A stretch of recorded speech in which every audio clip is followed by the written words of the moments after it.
Alex Stockman, Missoula in motion. Ben Weiss, City Bicycle Pedestrian Office. Sarah Coalfield, Missoula City County Health Department, in for Jim Carlson. Steve King, City Public Works. Greg Wood, City Public Works, sitting proxy for Kevin Slovarp. Ben Nunnally, MDT, Missoula District. Shane Stack, MDT, Missoula District. Michael Tree, Missoula Urban Transportation District. Hugh Jesse sitting in for Lynn Hildegard, Mr. TMA. Nancy Wilson, ASUM Transportation. On the phone in Helena. Ludlow, MDT.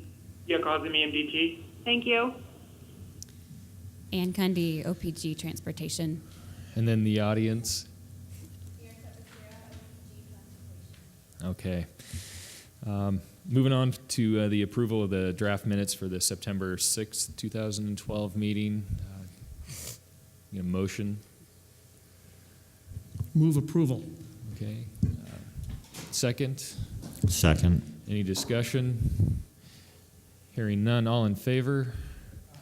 Any opposed? Aye. That wasn't a no. Okay. That was a slow yes. No opposed. Any abstaining? Hearing none. All right. Motion moves. Public comment. There is absolutely no public here to comment. All right. Any additional new business items you want to add? Hearing none there. All right. Old business. 4.1, 2012 Long Range Transportation Plan Update. Start off with the CMAQ program funding scenarios, and this is an action item. So, Ann, do you want to kick this one off? Sure. Thanks, Jane. Have been working consistently with the CMAQ subcommittee of TTAC, which is comprised of the agencies and folks who receive CMAQ funding. So we're talking about City Public Works, County Public Works, Missoula in Motion, City Bike Pedestrian Program, Mr. TMA, and Mountain Line. Have been working with them to develop a scenario for fiscally constraining the CMAQ program over the life of the long-range plan, while also trying to be sensitive to the fact that we only have a 2-year authorization bill to work with, and will likely know more about what the future of the CMAQ program looks like by the time we get to 2016 and need to do another long-range plan update. So what we've put together, and I will zoom in on this, but let me walk you through it. We're calling this Scenario C plus, as we worked through a handful of scenarios of how to fiscally constrain the program, what we began with was the reality that as compared to the 2008 plan, we anticipate about a 9% reduction in the amount of CMAQ available over the life of the plan. So, one very straightforward but too simplistic way to balance the entire 28 years of the long-range plan was just to take a 9% cut to everybody's program. But what that didn't really take into account was the fact that we have this substantial carryover balance that goes on into 2013 as a result of unspent monies from federal fiscal 2010 and 2011. So there's this notion of, well, we can all take these massive cuts, but then we still have this carryover balance. We only know what's going to happen for the next 2 years at best, maybe the next 4 if MAP 21 gets extended while they work up a new authorization bill. So let's keep ourselves fully funded through as many years of the plan as we can, and then for purposes of balancing the 28-year long-range plan horizon, we'll start showing cuts after our next LRTP update, at which point we would hopefully have a new authorization bill. So What we're showing here are dollar amounts for 2012, 2013, 14, and 15 that, with one exception here for Mountain Line, match what's already in the tip for those years. With the carryover balance being at this point recommended for funding the expansion of Mountain Line to meet phase 2 of their long-range transit plan, in addition to fully funding the replacement cycle for city and county street sweepers, and then using the rest of that large carryover balance to fully fund all of the operating funds for the programs. And then starting in 2017, you see significant reductions to the programs. And here under description, you can see what those percent cuts are. And I want to just address that because I know there's already been some questioning of that. To come up with the percent reductions in 2017 through 2040, which then still need to be grown at 3% every 6 years per year of expenditure requirements. I went back to the intended annual allocation to each program in the 2008 plan, and from that subtracted what we had already spent in 2012 through 2016. 2012 through 2016, we've actually been giving each program a little bit more than the annual allocation plan for in the 08 plan. Does that make sense? So you've been getting more than was planned for, so depending on how much more the program received between 2008 and now dictates how large the cut needs to be in 2017 on out to balance this LRTP budget. So that's why you see varying percentage cuts for these different line items. So again, at this point, this is still a draft and very much open for discussion among this committee. If we can reach a consensus today and bring that forward to TPCC as the recommendation for how to structure the CMAQ program for this 2012 LRTP, that would be great. But if that's not possible, we can go back to the drawing board. So with that, questions, comments, I know that there'll be a couple, so. Thank you.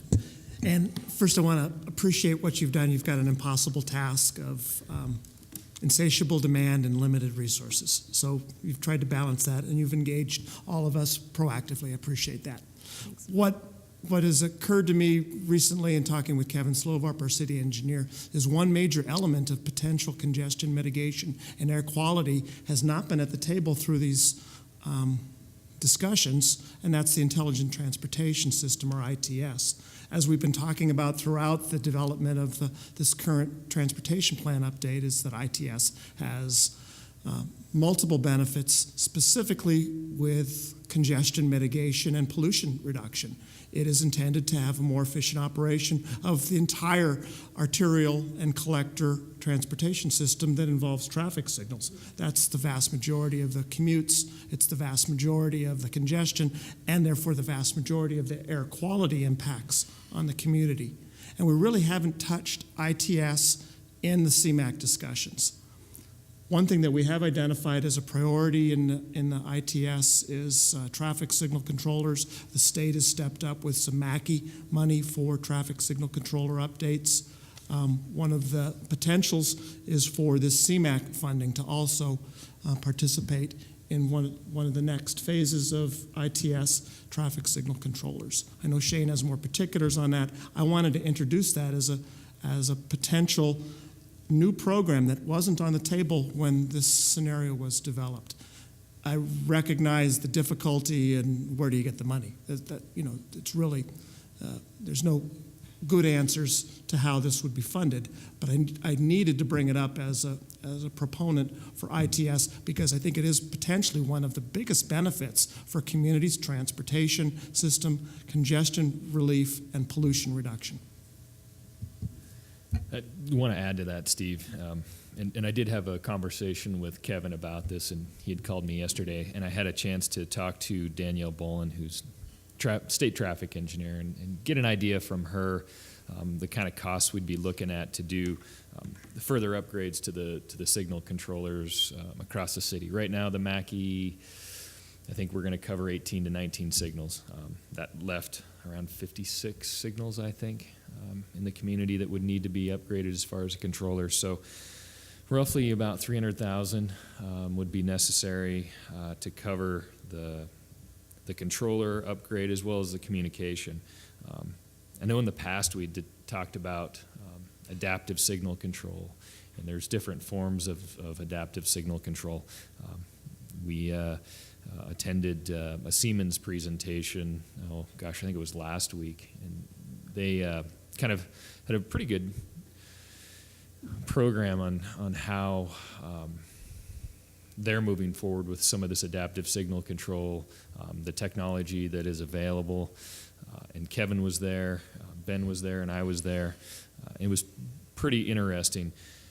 If we're going to go to a kind of a higher level adaptive signal control, we're going to have to do a little bit of work with detection as well.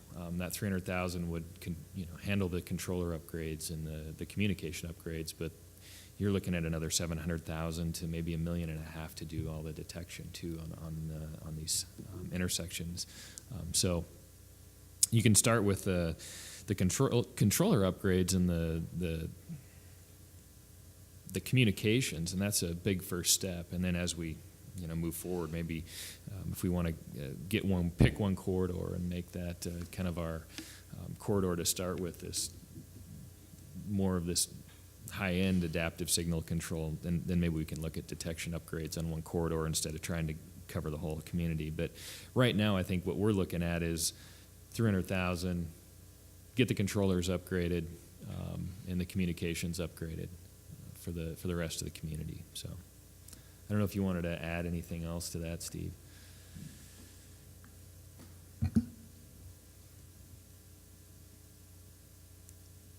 I guess I'd ask the question, Ann, do we need to, with that thrown out there, do we need to go back to the CMAC committee and have further discussion? Well, I guess my question before we even go there is, so the total is $300,000 to do all the signal controllers for the whole system after the $115,000 of Mackey. The assumption is that would have to be covered in total by CMAC, or are there other state monies available to continue those upgrades, at least on the state's signals? Well, I think the request, and Kevin brought this up to me, and I think what he's saying is let's just get them all done. I don't know what the state has as far as additional funding, and the original 19 we're using Mackey. And I don't know if we'll be able to use Mackey to upgrade the rest of them. I just don't know. Sheila or Zia, is that a question that you might be able to answer today or in the near term?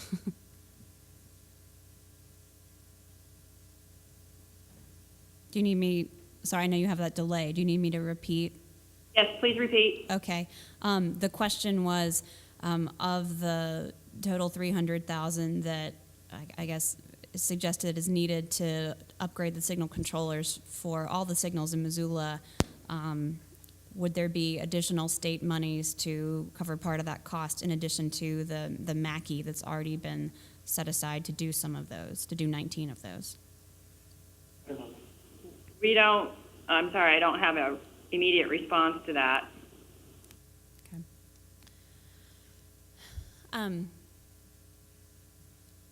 If it needs to go back to the drawing board to be, to take a closer look at where you would, where that $300,000 would come from, I would want a motion from the committee to do that, given that we need to go ahead and forward a consensus option onto TPCC, rather than just take it off the agenda at this point and go, given that this is sort of an 11th hour suggestion. So maybe some more discussion from other CMAC recipients. I'm just wondering about timing of it. 19 signals would be done this year. Are you thinking the rest of the 56 signals done within this first year? Or are you thinking spread out over the life of the plan? My suggestion would be, and I talked to, again, Danielle, 2013, 2014. If we did it in 2013, it's MDT staff time and some of the city staff time to go out there and do the installation. And so this first year would be the original 19. What they could do, though, is purchase the controllers and the communication systems, all the hardware and software that's necessary, and then over the next 2 years do that installation as they have time available. So I think her thought was 2013, 2014. Go ahead.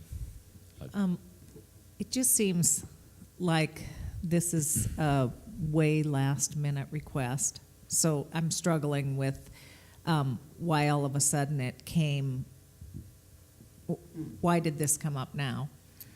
But on a different topic. So I also want to understand how these percentages came up, because I was at that committee meeting and I did not hear that these percentages came out of the CMAQ subcommittee. So did this happen after the subcommittee, or did I just miss it? I'm not quite sure I understand how the percentages came out of this. Sure. I don't think you were there. Okay, excuse me, then it was a different subcommittee meeting that I was at. Okay. The CMAQ recipients, Mountain Line, Mr. TMA, MIM, City Bike Ped, Public Works, have been gathering to work through these so that we could bring some kind of proposal to TTAC. So the 2008 plan says, for instance, that the City Bike Pedestrian Program, and actually this is down here in a footnote, only it's going to spread out across the page. Okay, so as an example, the City Bike Ped Program was recommended to get $30,000 a year, grown by 3% every 6th year, which just brings it in line with reauthorizations of the transportation bill, which is a planning assumption based on the past when we got 6-year authorization bills, but it's the most conservative and the best we can do. So $30,000 a year over the life of the plan. In fact, though, as you can see here, City Bike Ped Program, they've been receiving a little more than that since 2008, or at the very least since about 2011. So they've been getting more, even though in total, out to 2040, we're now anticipating receiving less. So in order to keep them fully funded, at least until the next LRTP update and the next reauthorization of a transportation bill, have to balance it. We have to show a fiscally constrained CMAQ program over the 28 years of this plan, also from 1 year to the next. So if the City Bike Ped Program was getting $14,000 and change more than they had originally been committed to receiving, that doesn't really make sense, then they have to be cut by 50% in 2017 outwards just to make their share balance. So all of that goes back to the base assumption that we use the allocations committed to in the 2008 plan as a starting point, rather than wiping the slate clean, which we agreed we wouldn't do, that what we committed to in 2008 was at least where we were going to start in terms of any changes to be made.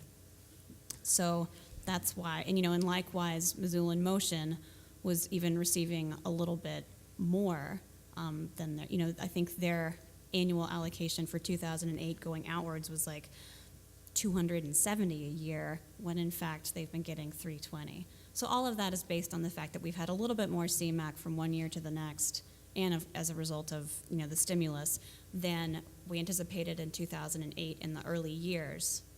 But over the life of the plan, we're now anticipating less. So, Thank you. Nancy, I want to answer the first part of your question too, is why now? And part of that, the technology has been around for a little while, as far as the controllers, adaptive signal control, et cetera. Just recently, though, the MUTCD has new guidance on how signals operate. And with that operation, that change, the controllers that we have, not only in the city of Missoula, but statewide, they cannot operate in that form. And so we've got to upgrade all the controllers statewide. And part of this was, meeting with Siemens and going over, what technology they have, what controllers and hardware, software, et cetera, what do they have available? And during that discussion, I think, Danielle had brought up the question, as an MPO, would we be able to fund a portion of that upgrade? And so I think that's where the question probably comes from, and that is why it's now. It's a recent requirement through MUTCD. So, Hugh, go ahead. I know you had a question. Is $300,000 is needed right now? If we want to upgrade the controllers to meet, I guess, current standards, yeah, it's going to be needed right now. And that would come out of 1 year? It could come out of 2. Like we said, you could be 2013, 2014. Okay, so at the very least, it's $150,000 coming out of 1 year being reallocated for this purpose. 150 a year. Okay. Sure. And there was a CMAQ subcommittee that worked on this plan? From what I understand, yes. That's right. Okay, well, something of that significant, I think, needs to go back to that committee to be worked out. Okay. Michael? I, in looking at the request, certainly I agree that ITS is key. It's key to public transit, I think, on getting the buses through the intersections when they're behind and keeping them on time. But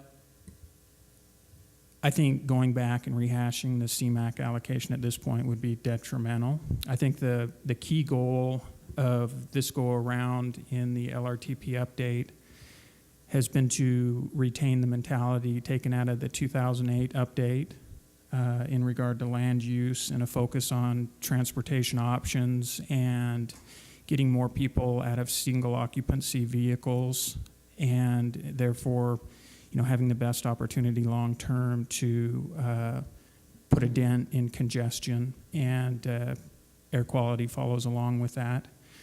And I think at this point in time, there's not any available funding that wouldn't be loosened up without a pretty heroic fight from somebody else as they try to keep their programs functioning at a level that would allow them to be effective.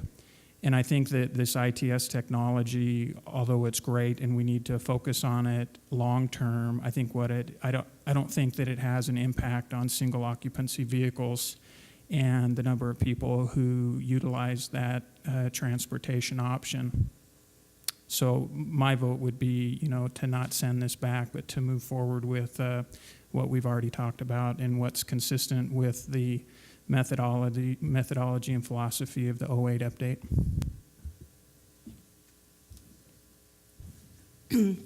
I think that Steve kind of hit on ahead, though, that ITS is very much in the congestion mitigation goal. It is really, if you want to reduce a lot of idling emissions, this is a really good way to go about doing that.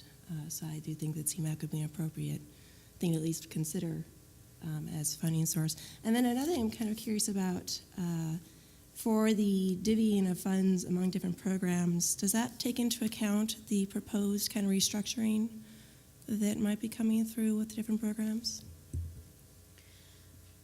The recommendation from the Nelson-Nygaard plan takes as the base level of funding for a consolidated travel options program the 2013 funding levels for Missoula in Motion, City Bike Ped, and some portion of $14,000 of Mr. TMA CMAQ for school outreach.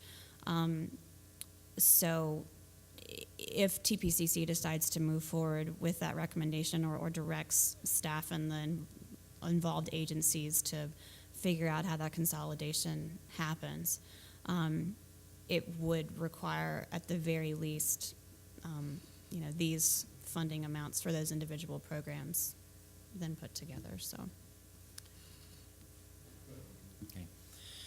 This additional 300,000's worth of expense to be included in this plan, how will it be determined where it's coming from if it doesn't go back to the CMAQ subcommittee? Well, I think you're going to have to go back to the CMAQ subcommittee to figure that out. Okay. I mean, I would add that, I'm sorry, Steve, we do have ITS improvements in the LRTP project list, but they're proposed to be funded with STPU, which puts them out at the end of whenever construction on Russell Street is completed. So the prioritization of ITS through the public process is reflected in the plan, but certainly not in any near term, which is, thus this suggestion to use the available CMAQ that we have now to shift it around and do this in line with the Mackey project. But I did want to acknowledge that we haven't completely ignored ITS and the prioritization of that as an important project. It's just that as put forward, we're suggesting using STPU for it, not CMAQ.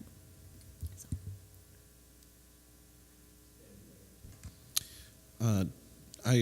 Just a question, does putting money in now, especially in the short term in the CMAQ for ITS, set a precedent for future technological upgrades or MUTCD recommendations, directives to continue to fund ITS out of CMAQ in out years? That seems a little iffy to me.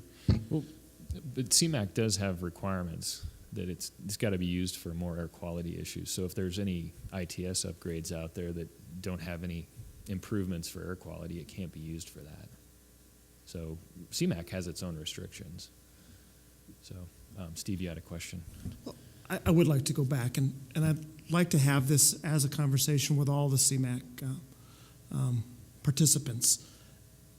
And the reason I say that, I think that there is opportunity for looking holistically at both CMAQ and STPU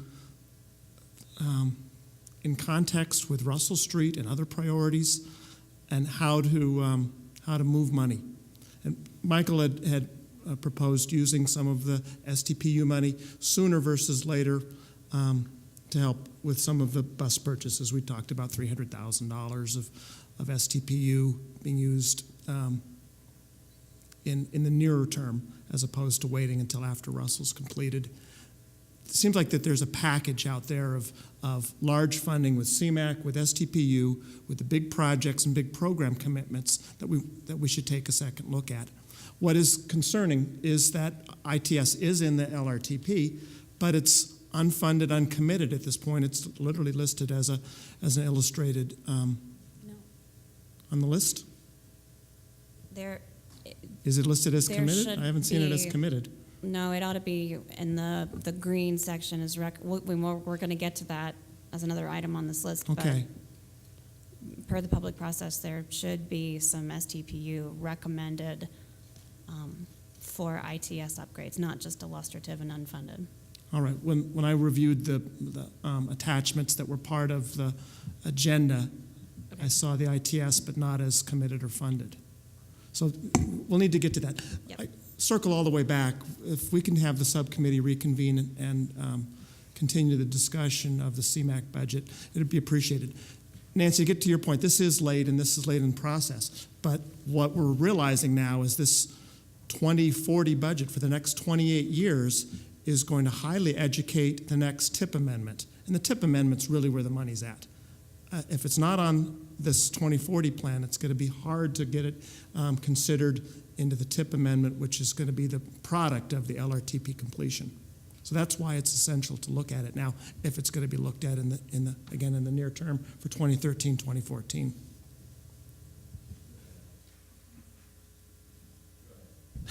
Go ahead, Alex. Okay, my question is about the ITS program, and similar to building roads is that once the project happens, the capacity is already full by the end of it. And that's, I guess, my impression of ITS as well, is once you free up the flow, then more cars join the crowd and you're back to where you started. So your net gain is zero or worse, because you've encouraged more people to use that corridor. And I understand that if the cars are moving through it and your level of service is higher, then you're not doing the idling, but you're encouraging, kind of along the lines of what Michael was saying, you're encouraging more cars to be on that road to begin with. So can you talk about that and how maybe we're limiting idling at intersections, but we're encouraging more cars? So do you know what the net gain or loss there is?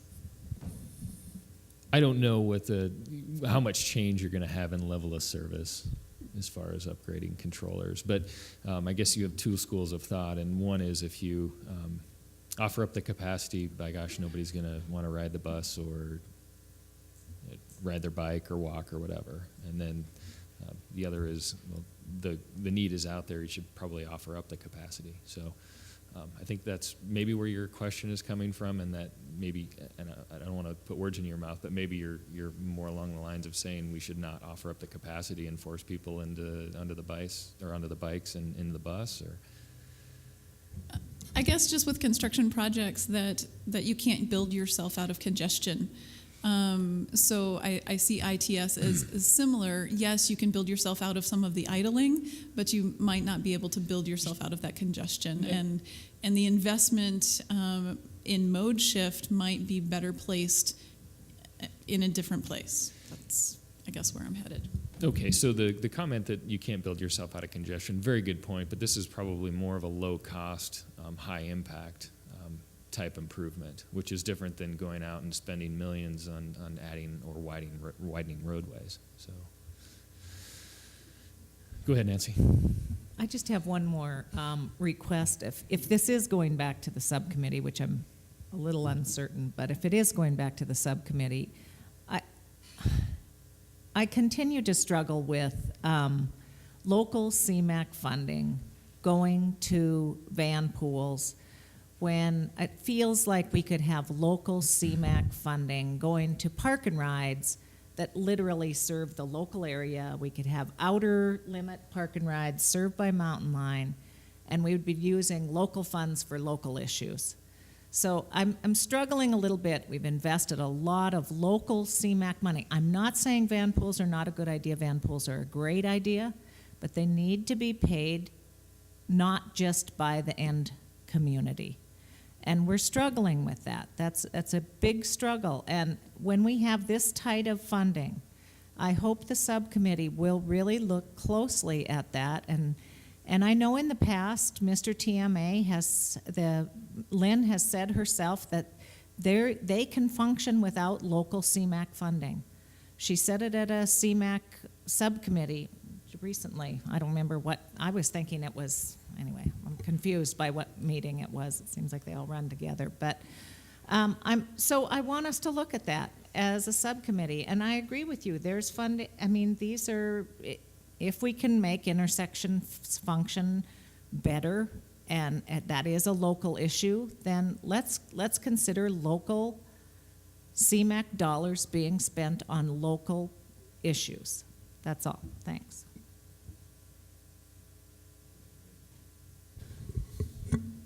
Couple comments. One is don't want to lose sight of the fact that some of this controller upgrade is necessary to meet MUTCD. The other question, maybe I'm taking us back a little bit, but I just wanted to get some understanding of where the carryover came from, and just make sure that there's some assurance that it wasn't a project that just didn't happen to get that built that year, but it's still, I mean, no projects or anything like that have been dropped as a result of this carryover, or no longer, funded because they didn't use the money. The carryover is the result of MDT sub-allocating less to Missoula MPO in those 2 years, federal fiscal 10 and 11, than in the end was available to us to spend. They were being conservative in terms of what they would have the obligation authority, I think if I'm using the terminology right, for us to spend. And because 2010, 2011 was post-safety lose expiration, and we were working on those continuing resolutions. Now that MAP 21 has come along and firmed up what's actually going to be available, I guess the best way to explain it is that they're more comfortable making the full amount of CMAQ that we should have received in those years available to us. So it's effectively, it's cuts that all the programs took in those years coming back to us in one lump sum. Okay, thank you. I notice, speaking of carryover, I noticed that in 13 and 14 combined, there's nearly $750,000 sitting on the table. Can that be plugged in? I mean, those are the years that we're talking about ITS. Could that be used there if it's a one-time capital investment? The carryover is down here. So what you see up here is the annual allocation. And you could try and fit that $300,000 in there, but you're going to hit a 0 year-end balance a lot sooner. So it effectively just brings the year at which everybody starts taking cuts probably in a year or two. So basically that substantial carryover balance down here, the 1.6 million, gradually decreases as everybody maintains their funding levels until you hit 0 in 2017. So, but if there's that 498 sitting there at the end of 2013, couldn't 300 of that be used for? yeah, but somewhere in here you're going to have to make equivalent reductions. So that 1.043 million includes that 498 from the bottom? No, this is the anticipated annual allocation.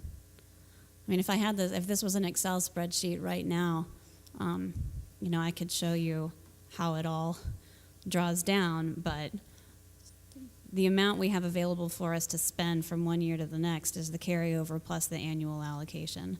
So if you added another $300,000 of expense in here, you're going to hit 0 sooner, effectively. So it's going to have to come from somewhere. Basically, you'd have negative balance in those. And you can't years have following. a negative balance in any given year. Yeah. Go ahead, Michael. I'm certainly comforted to know that ITS is in the LRTP update, has a committed project at this point, a green project, so to speak. And I understand the concept of moving it up earlier in the project list to complement or synergize with another project that's ongoing.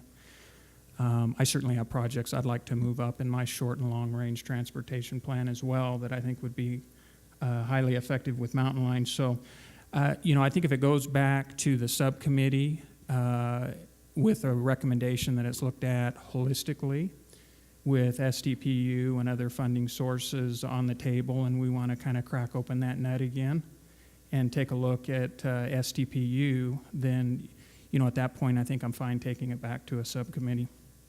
But I had just anticipated that STPU was kind of off limits to anybody other than Russell. Well, and I don't know, Ann, when you have your CMAQ subcommittees, are you looking at STPU too, or is it just CMAQ? At the very least, for the present, the way our TIP is presently configured per the amendment we just adopted, all of the STPU is programmed for Russell Street at least through 2015 and realistically 2016 and 2017 as well. It's a major source of funds for the first segment of that project. Effectively, Michael's right. It's really not available as a funding source for anything else in the near term.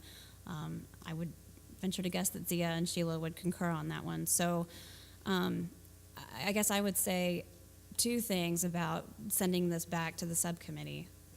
One, I think that that's something that the entire TTAC committee ought to vote on, if that is indeed the desire to take another look at this versus moving ahead with recommending this scenario. And secondly, if you want to do that, there isn't going to be time in terms of proceeding with plan adoption of the LRTP in December for it to come back to you to reapprove. It's going to have to go to TPCC at their October meeting on October the 16th. So it would effectively be empowering the subcommittee to figure out a way to fit $300,000 or some portion thereof into this funding scenario, and whatever they come up with goes forward to TPCC. So I would, with that caveat, I would feel more comfortable with TTAC, taking formal action on whether to send this one back or move forward with it as proposed. What are the other, so Mackey's doing 19 signals, or the Mackey funding is going towards the 19 signals. We've talked about STPU. What other funding sources are there for the ITS projects? In the Missoula MPO? In the world? Or in the realm of state? possibility? So our traffic section really doesn't have a funding source in Helena. So in order to do like these signal upgrades, they don't have a funding source. They either rely on the category where that roadway would sit in. So for example, if it's on an urban route, you would look towards STPU, or they're going to the planning section saying, do you have Mackey funds available to do this upgrade? And they were able to get the 110,000 for the 19 signals. So that's kind of the situation we're in. Is you're going to try to figure out how to fund it through urban, primary, NH, CMAC, Mackey, any way they can to figure out how to fund those is how they're doing it. And I think back to what Nancy's question was, is where did this come from? I think there was a discussion with our traffic section and Kevin, and they basically said, if you can figure out a way to help us fund these, that would be appreciated, because they don't have a funding source. So at a bare minimum, what would the 300,000 would get the controllers and the communication systems? Is there I guess a less number? Is that the? I don't even know how to ask the question, but what's the minimum amount that you need to continue this moving forward? The minimum amount is the minimum amount that's going to be needed to upgrade the signals. So, eventually you're going to have to upgrade the signals. So the question is what do you need now? And they're going to have to be upgraded over time. And so I don't know that there is a minimum. I think we're kind of there. Go ahead, Steve. Alex, I think you bring up a good point about the money. 300,000 is, what is that number? It is the tip of a big iceberg. I think it's important to look, whether we talk about all of our programs, sustaining sweepers or Missoula in Motion, TDM, or transit, look at the long term of what it means over the term of the LRTP, and there's potentially millions that could be put into ITS. 300,000 is perhaps the starting point, or a continuation. We had 400,000 in the last upgrade for signal optimization and LEDs. So the traffic signals need care and feeding, and to modernize them, it's a significant project. That's why in the LRTP is the time to consider it. That's why now is the time, as we look to a 28-year plan, how to integrate that in holistically, as Michael said, looking at all of our major funding sources, STPU as well as CMAC. And that's what I would advocate for, is going back, looking at this quickly, so that we would have a recommendation of how this could be integrated or not. I think that's really the big question that we're faced with this LRTP update. Go ahead, Hugh. Okay. CMAC is the only source of funding to solve this problem. Is that what I've heard here? There are three federal funding sources over which the MPO has some direct control: CMAQ, STPU, and formerly STPE, otherwise known as CTEP, which has now been collapsed into this new Transportation Alternatives Program. It's no longer an annual allocation to the city and the county. So effectively two. And STPU is, for the next several years, committed to Russell. So the short answer is yes. CMAQ's it in terms of funding that this body and TPCC can prioritize, which is why, my original question was, what other sources of state funding could be brought to the table to cover some portion of this $300,000 that supposedly it's going to take? And I guess my question is, I guess I would like more detail on what the benefits of upgrading all the signal controllers at the same time is going to bring. It sounds, we keep hearing it's a good idea, it's important, it's the tip of the iceberg, but maybe some specifics about what exactly that means for the system, what it cues us up to do in the future. Are there multimodal benefits to doing that, or is it really just an issue of reducing idling for vehicles? Or, basically, what exactly are we getting before we go back to the drawing board to make it fundable? Go ahead, Steve. There's one more thing I think I'm compelled to bring up with you here in lieu of Lynn Hildegard for Mr. TMA. One of the things that I think is incumbent upon us is to look at the benefits of these programs in the long run. And I've got to say, agree with Nancy's comments. We've got Mr. TMA with their 18 vans that hold 10 people each. That's 180 people a day that get about an 80% subsidy in their commute from Hamilton or Polson or wherever they're coming from. We compare that to a potential of an intelligent transportation system that we have a community of 1 million plus miles a day commuted. So we've got 180 commuters versus maybe the commuters of tens of thousands of commuters every day, and their efficiency and their savings and their fuel economy potentially benefited. And compare and contrast community benefits with spending $100,000 or so a year on subsidizing van pools versus $100,000 a year or so in subsidizing ITS. That's where this LRTP level of discussion, that's where I'd like to go back to the subcommittee and say that. And I say that to you, Hugh, as sitting in for Lynn today, as a courtesy that she should be at the table to help advocate for her program. But I think it's all got to be on the table. So, go ahead, Hugh. Does Lynn sit on that subcommittee? Okay. Go ahead, Hugh. Okay. Given that, and to help this thing move along, to get the TPCC on time, I would recommend, and even make a motion if you want, that it get sent back to the subcommittee, and then this committee forwards on their recommendation to TPCC so that we can meet the time frame. Perfect. Get a second. Get a second from Steve, so we'll go into discussion. Ben, you had your hand up. Go ahead. Have red light cameras been explored, and the idea of each signal generating its own revenue for its ITS upgrades? I could answer that one. Go ahead, Steve. Yeah, the state legislature, actually it was a serious consideration of the state legislature, and they explicitly prohibited red light cameras because of their concern that it might generate revenue, I think primarily.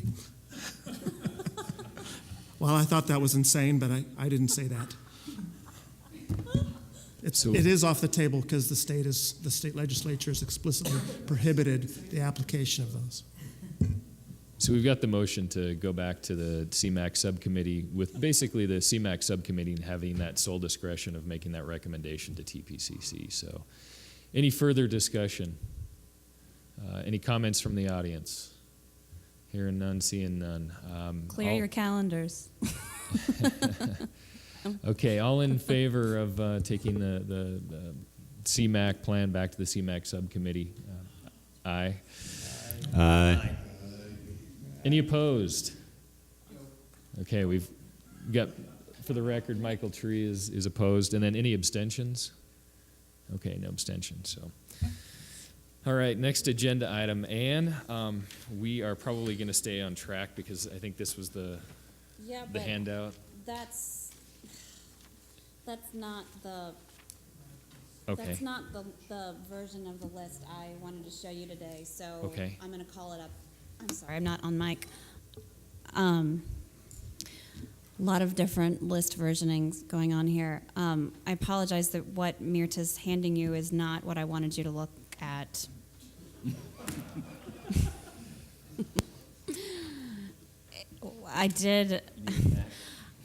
I was going to have color copies printed for you and then 5 extra in black and white for anyone in the audience to take a look at.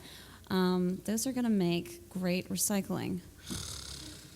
So I'm going to call up for you the most current project list that takes into account some corrections and comments that have been made. And I'll go over with you also some recommendations from the Technical and Community Advisory Committee meetings. Sorry, everybody. Okay. So to start with, some of the feedback from the Technical and Community Advisory Committee meetings was that the way we were defining committed versus recommended versus illustrative didn't really... Interrupt real quick. Is this the 10.3 non-colored version that we... Right, but there aren't enough. I don't... Okay. There are enough. But if we're looking at Okay, this, I thought we're we looking only at... printed this is about a- 5 okay. of them, yeah. Yep. So if it says 10.3 at the top, you've got the right one. I'm sorry, I thought we'd only printed about 5 of those, but if there are enough for all of you to have one, that's great. Okay. Wanted to refine and redefine what committed versus recommended versus illustrative really means. So committed projects are those that are already in the TIP or that we anticipate being constructed or implemented as the result of private funding, for instance, from new development, or they are formula funds going directly to a transit agency, dedicated TDM money, or projects like Russell Street that have a signed environmental document which describes the committed funding for them. So that's what we're saying are committed. So that's what we're showing as blue on this project list. So, previously committed. Okay? What we're defining, rather than saying newly committed, just because the projects are, at this point, still in the out years of the plan, we're saying that these are being recommended for funding, for federal funding. So recommended to be completed with federal funding through 2040, but that may need some further analysis before we truly commit to doing them by including them in the TIP. So then illustrative projects are projects that are supported by a sponsoring agency, but not planned for receiving federal funding between 2012 and 2040. And then finally, we're going to include an appendix of projects that either were previously on the illustrative list and on further examination seem infeasible, or projects that were submitted via this process that, as the result of agency review and comment, have been deemed infeasible. So we will make sure that there is a record that those were submitted, but we're not going to put them effectively in the hopper for funding at some future date. And that appendix will include record of specifically, what the agency objection or concern was. Okay. But for now, that removed appendix of removed projects hasn't been generated because we don't have final comments from sponsoring agencies about what is feasible or infeasible. But moving down the list, what I want to discuss with you is, first of all, infrastructure and planning studies and all of the like are now in year of expenditure dollars, and I want to explain to you the assumptions that we made there. Because really effectively we're talking about how we're going to spend STPU in the future. As given our prior discussion, we've effectively addressed funding for CMAQ through that process we just went through. As we've said, STPU is committed to Russell Street until that project is finished. And one of the assumptions that goes into that is that the second earmark for $7 million that's defined in the FEIS, at least for the present moment, doesn't really appear to be forthcoming. Congress is not granting earmarks. There isn't any appetite for doing so with the administration either. So for the purposes of this plan, we're assuming that that $7 million that was previously defined as being covered by an earmark is now being covered by STPU, which pushes the future date for other uses of STPU funding further out. That doesn't mean that in the meantime we won't continue to look for other options for filling that gap. Earmarks come back, a discretionary grant opportunity arises, a federal loan program like TIFIA that has payment options that would work in Montana becomes available. Right now, TIFIA pretty much assumes that you have a revenue source like a toll road to pay back the loan. We obviously don't have that. It's another thing that's not legal. So, so all of that being said, the year of expenditure assumptions that we made here were very much ballpark years, but all of the infrastructure projects have a 2028 inflated year cost attached to them.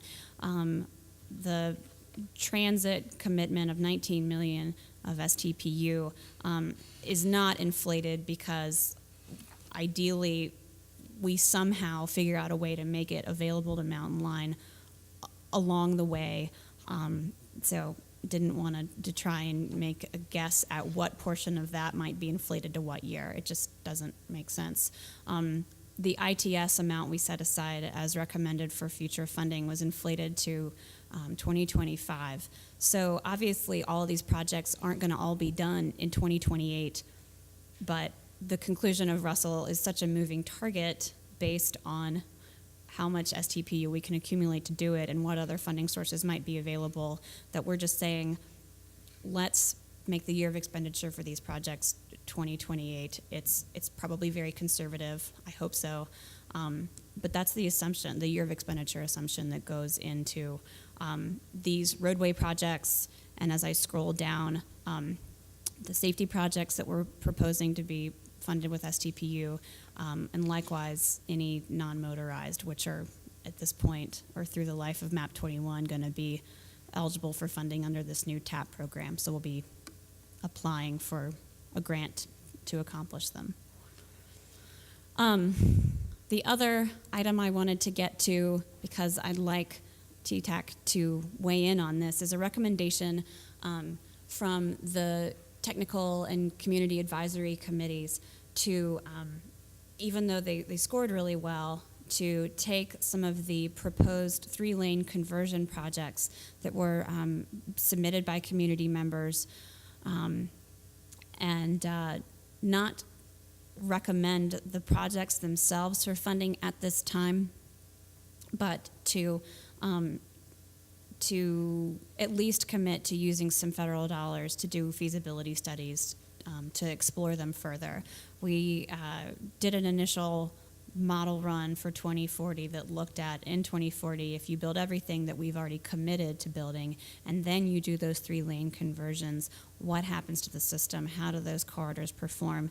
And that initial model run indicated that they would all have a level of service F at peak hour, and that they create very minimal trip conversions from vehicular trips, both single occupancy vehicle and transit, minimal conversions to walking and biking.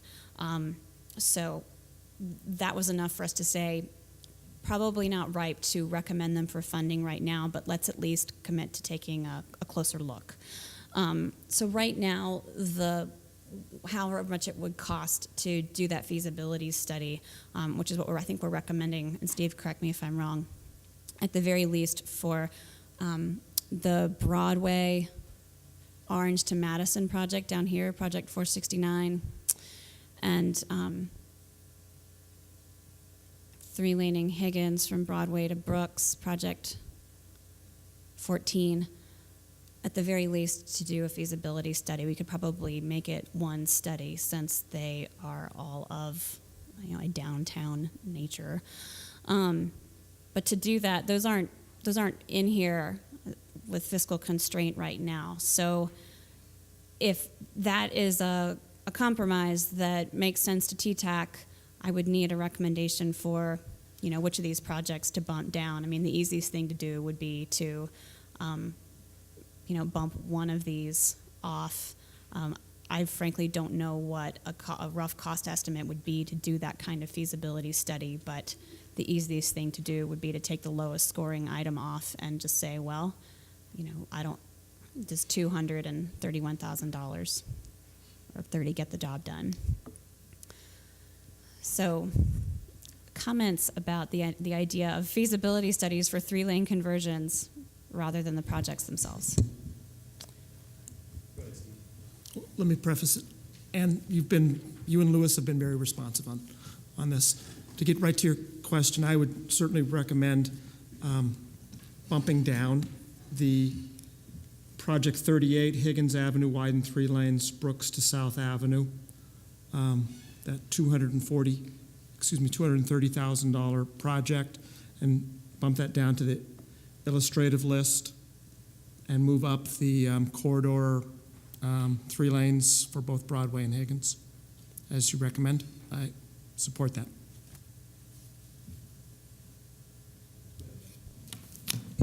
Thanks, Steve. I would lend my support to that also. I also noticed that the Mount Franklin Park intersection reconfiguration with new curbs and sidewalks is still in the recommended for funded list, and I thought that we had discussed that those improvements had been undertaken by the neighborhoods, and it might not be a super high priority right now. Steve, do you remember that discussion? It should be 163. It shouldn't be on the list. Okay. I don't know why it's still there, but if that's finished, then that frees up that much money to bring something else up. So thank you, and noted. Go ahead, Ben. And one more change that you need to make on the very top of the sheet there for Missoula East and West. Mm-hmm. There is no Phase 3-7. I don't know where that came from. I don't know what it is. It's not. There's no Phase 3-7. Please remove that text. Okay. And also, we had several other projects that using, STPS funding, NH funding that are already ongoing projects that are not in this list, whereas some of the other ones are. So I was curious as to why you're listing some and not others. Like you're listing the north of DeSmet Interchange North project, NH project, but you're not listing Huson East, which is secondary, the 200 and Old Highway 10 intersection. So those need to be included. I have a feeling that they may not have been identified per the 08 plan, but have since come on schedule to be done, and they're in the tip. So if that's feedback that you've already given to my staff, then we'll make sure that they are in there in the final iteration of this list. And if it's not something they've already received, if you can get that to us as soon as possible. Yeah, these were the comments that I made over a week ago. Okay. So they still need to happen. Well, if we've got them, then they will be in there in the final version. Okay. Thank Thanks. you. And I guess I have a question for you, or maybe even call it a suggestion. We've had discussions about some of these projects being in the list that, as an agency, we may not support. And maybe we can have a footnote in there that says, these projects are subject to agency review before they're implemented. So if there is let's say a project 3-laning some section of a 4 or 5 lane piece now, if that, we could even do that on one of the city's streets, but if it was an MDT roadway, for instance, I don't know that we would approve that, even though it's in the LRTP, if we've got an issue with it and we don't want that to happen on our facility. Does that make sense? So some language in there that basically states you can have it on the list, but it doesn't mean it's going to happen. So in reference to projects that are being listed as illustrative now, still a footnote, because I guess if that's what you would rather see instead of an appendix of projects that, based on agency comment, we're saying don't even go on the list. I guess that's, your suggested footnote is more middle ground, unless you're referring specifically to projects that we are recommending for funding. Well, it looks like you Clarify. have some on here that are recommended for funding, and I know you're converting them more to a study, for instance. And at that point, you can study the roadways. And we don't have a problem with that. Sure. But we certainly don't want to have a project in here that has a negative effect on any of our facilities. I would imagine Steve has the same thought. And this goes back to being able to propose a project as a member of the public, as long as you had a project sponsor. The interesting thing is you've got a project sponsor that might be sponsoring a project that isn't their facility. So if MDT was a project sponsor on one of the cities or county streets, for instance, I think that the city would probably have an issue with that. So. Okay, I feel like we're jumping around a little bit here. Your original suggestion was a footnote about projects that are on the illustrative list, I think what I'm getting at is that if it's recommended for funding, it needs to be something that whatever sponsoring agency is comfortable saying, either if this is a feasibility study, we're comfortable with that, or it's a project that we don't have any objections to. Otherwise, it shouldn't be in that recommended for funding list. That's what this review process is all about. If we're talking about something on the illustrative list, then I think your footnote makes great sense. Well, Higgins, for instance, is an MDT route. Okay? Right. It's an urban route, but it's MDT owned. Brook Street at Door Lane, MDT route. So originally you had a roundabout there, and we've changed that to intersection Right. improvement. I recognize that, but I'm using that as an example of I want to make sure that, and to answer your question, I want it to be on the recommended for funding and committed. If we get down to it and it's not going to be a project that we can support, that it's not going to be built. So. Okay. I think what we really need then is for the projects that you have specific concerns with from an MDT perspective, we need to document that per the plan, project by project. Okay. Okay. Go ahead, Nancy.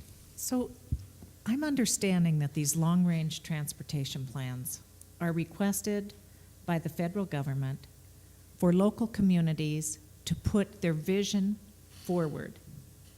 And so if the local community is choosing a vision that is, this is what I'm trying to get from you. If the local community is choosing a vision that the state says they don't like, how does the local community get their vision in there? I think that's what, if I understood right, what these were supposed to be was the long-range transportation plan is a chance for the local community to put their vision and policy forward, and that we actually just attach these project lists, so that we're not just like skyrocketing out into the, way past saying we want a sky rail throughout town, something that's totally unfundable. But the real importance of the long-range transportation plan is the overarching goals and policy that the community wants to see brought forward. So I think that getting all uptight over the project list is not worth it. There's still a lot more that happens later for us to deal with than this project list. So I think what we're really trying to, what I understood we were really trying to get from a long-range transportation plan is the community's overarching goals and desires for their transportation plan in the future. And we just attach this as kind of a secondary, just to make sure we're not way out there in the crazy land with it. So am I wrong in that? That's what I've always understood.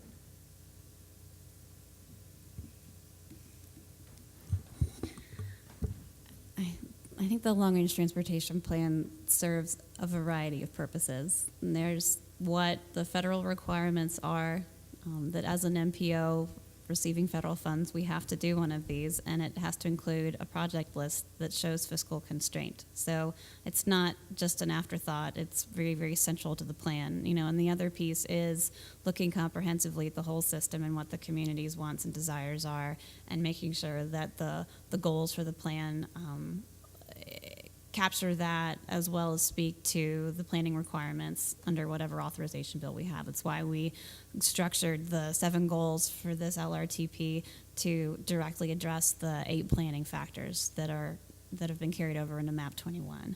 So we do, want project submissions from the community, but we also have an ad hoc technical advisory committee for the LRTP process and standing TTAC as a filter for reviewing these and thinking about, what's feasible and is there a better way to accomplish someone's concept. So I guess that's why trying to have this list accomplish both those goals. So that's why we have hundreds and hundreds and hundreds of projects. It's also why we have a very, very short list of projects that we reasonably expect to do. And I, in my opinion, I guess as staff, it's not appropriate to have something up here that we're saying we're recommending that this be funded if the agency that oversees that facility is never going to do it. I mean, that's not even a transparent document, right? It's sending a false message. So I think I think from that perspective, I appreciate Shane's footnote that, the project can stay on there and we can study it and hope to find some solution that's workable for all parties involved. But, it may not be a guarantee. That's why we're recommending it for funding at some point in the future. Is that, Shane, am I interpreting your and that's good. And I wanted to suggestion? add one other thing too, Nancy. In the long-range transportation plan just isn't. It is good to have that vision for the community, but if you want to spend the federal aid to advance to reach that vision of the community, and some of those visions are not federally aid eligible because you reduce the level of service to F. With that expenditure of federal aid, they're not going to allow you to do it. You would basically be spending local dollars to do that. My concern is there are some projects on here that are reducing the level of service, and with that, I want to make sure that it's understood that if we're going to have those projects on this list, that if the agency that owns that facility chooses really not to move forward with that type of project, that's clearly stated in this document. So I don't know. May I speak? Sorry. I don't know that I agree with that, because I see all over the nation in large cities where they're reducing roadways to increase, they're reducing roadways to 3-lane facilities. How can that happen in large cities and in other places? And it does reduce their level of service to F, and they do spend federal funding. So what is the difference between Missoula and the rest of the country? And I guess I'm not certain that there is an example where the feds are basically saying, go ahead and spend a lot of federal aid to reduce this to a level of service F. I would imagine that if they're large cities, they're probably spending local funds to do things like that. But you'd have to show me that that's an example, because every time we've ever talked about reduction in level of service to that detriment, the feds have always said, you're not going to do that. or you're not going to spend federal aid doing that. And I don't know, is Lloyd Brew on the phone? He's not. Okay, well, maybe next time you see him, you can ask him about that. I was going to add that, maybe reducing level of service is some of the incentive or disincentive for driving that could be needed to shift modes, which is a stated goal of the LRTP.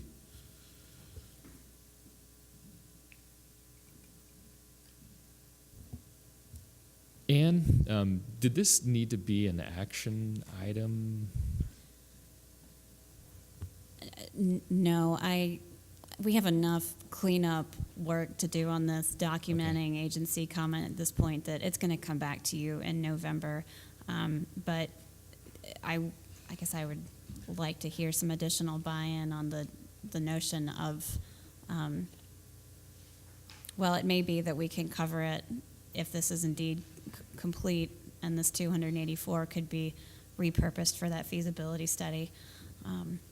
But that's really the only substantial change or recommendation that came forward from the TAC and the CAC that I wanted some TTAC feedback on. So, but I will bring this back to you as an action item next month, yeah. Go ahead, Steve.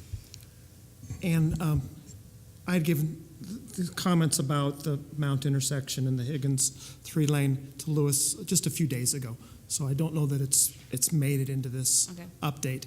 So I don't think this is actionable now. I want to look through this with Public Works staff and confirm that we're on the right page and work with Lewis to get a clean copy for action in November. Great. I think you're on the right track. I want to kind of chime in on that, what an LRTP is. The city sponsors a lot of projects that we wouldn't necessarily support for construction, but we want to take the broad view of community interests and the goals of the LRTP. And what I've been surprised in the past, where projects that I wouldn't have initially supported have gone forward and actually performed well with a purpose. So this should be a broad list of concepts and ideas and innovation that are sometimes hard to embrace initially, but there may come a time when they do. ITS, who would have thought 20 years ago? But don't take it because it's on a list necessarily mean it's going to be forwarded or funded for action. It needs to go through a significant vetting process, both technically and publicly, before it can be on the recommended funding list. The committed list. Go ahead, Michael. And I was just curious, in the LRTP TAC meeting, on multiple occasions, we saw, I don't know if it was projects or what it was that we saw, but we saw that when complete streets were being done, that there was like an 80-20 split between money that would be spent on road infrastructure and 20% that would be split on bike ped type infrastructure.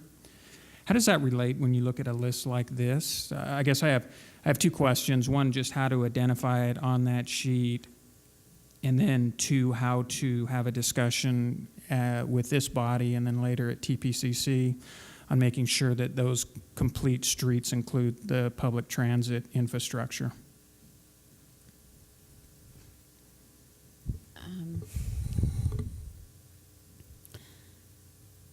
So, yes, the very rough split on when you are modernizing or reconstructing a street or building a brand new road, roughly 20% of the cost of that, if you're doing a complete street, goes to the bike and pedestrian infrastructure.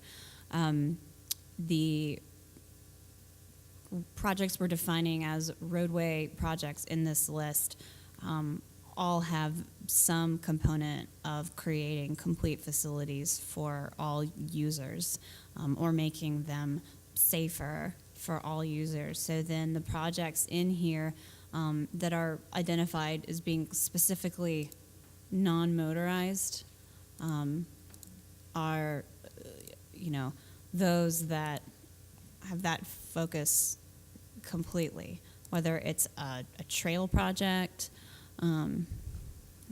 Where's my Zoom? Sorry.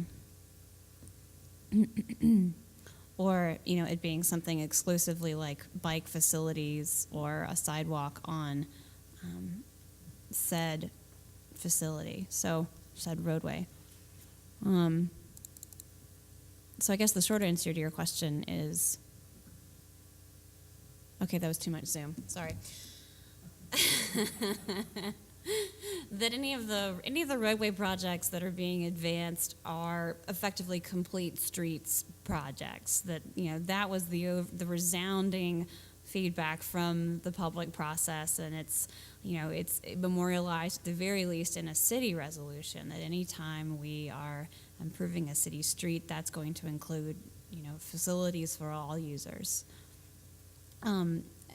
As far as how transit fits into that, I guess that was the piece where I kind of lost you in terms of that line of.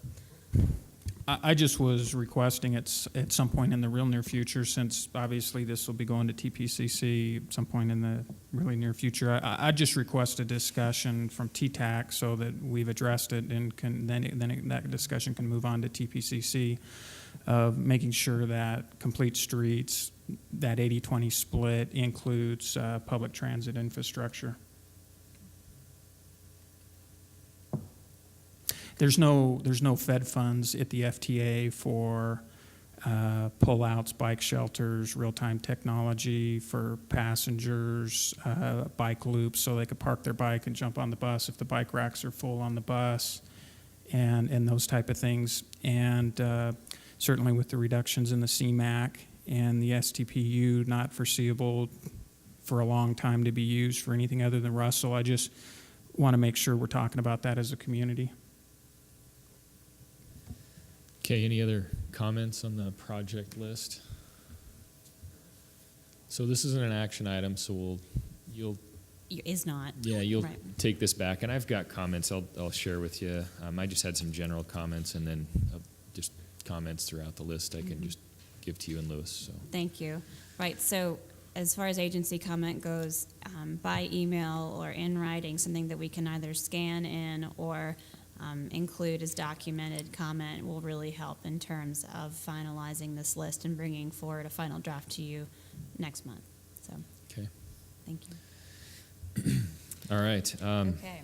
Moving on to 4.2, the 2010 Census Urbanized Boundary and Planning Area Boundary Adjustments Map, and this is an action item, so I'll leave this one up to you, Ann. Here Go we ahead. go again. Okay, we talked about this last month, and I think we went through the proposed expansion of the urbanized area boundary based on the 2010 census. And we suggested that it not be an action item at last month's meeting because we wanted to get some final consensus that, okay, so there's our proposed new urbanized area boundary and the proposed expansion of the planning area boundary to, you know, just incorporate all of the urbanized area out here around Tura.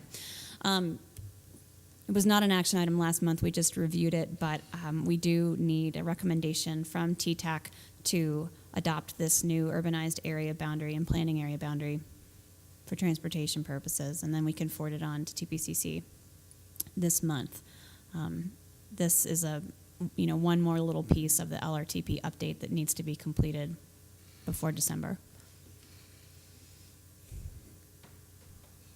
And could you zoom in on the northwest corner up by the Y and Waldo Road?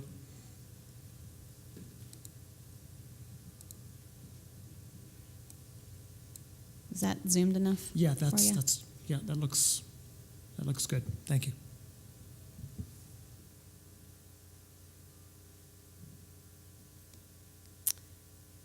So again, I need unless you have questions before you make a motion to recommend the adjustments to the urbanized area and planning area boundaries. I'd move approval of the adjustments. Any seconds? I'll second. Okay, got a second from Ben. Discussion? Seeing none, any comments from... I actually have a question. Go ahead, Ben. You know how past the Y, but before Frenchtown, there's that big hill? Where would the sign change be in relation to that? Do we know? I can't tell from looking at that map there. For the change in speed limit? Yeah. Ben, just looking at it, I think that corner where her hand is, I'm guessing that's kind of I think that's the bottom of that vertical curve. And then so it goes just a little bit further past that. Sorry. We could get you a milepost probably if you need it. Okay. Any other comments from the committee? Seeing none. Any comments from the guests? No? All right. Well, we'll take a vote. All in favor to pass the motion, say aye. Aye. Any opposed? Any abstaining? All right, hearing none. Motion passes. Next is new business. We don't have any new business. And so we're on to announcements and closing comments. Go ahead, Greg. Just like to announce that the Rux project, which is putting a bridge over Rattlesnake Creek, improving trail behind Five Guys McDonald's and Campus Inn, and improvements to the Van Buren Broadway intersection on the west side, or that project is underway. And also that the green bike lanes and bike box has gone in this past week on the 5th 6 Arthur project, and getting a lot of positive feedback on that. So just things to be aware of. Thanks, Greg. Any other comments from the group? Seeing none, hearing none. All right. Oh, go ahead, Michael.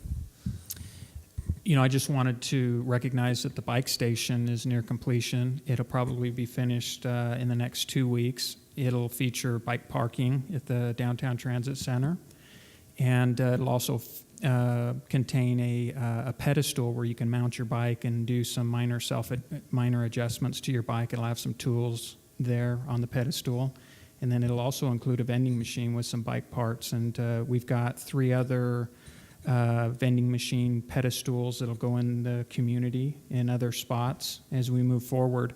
But wanted to recognize that we're planning a ribbon cutting for that probably the last week of October. We should be able to announce that really soon. And Open Road Bicycle Shop has donated a $1,000 Trek bike. We're going to do a raffle for folks leading up to that ribbon cutting.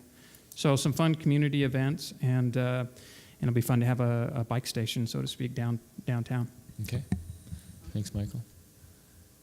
All right. Going once. Sold. All right. Meeting adjourned.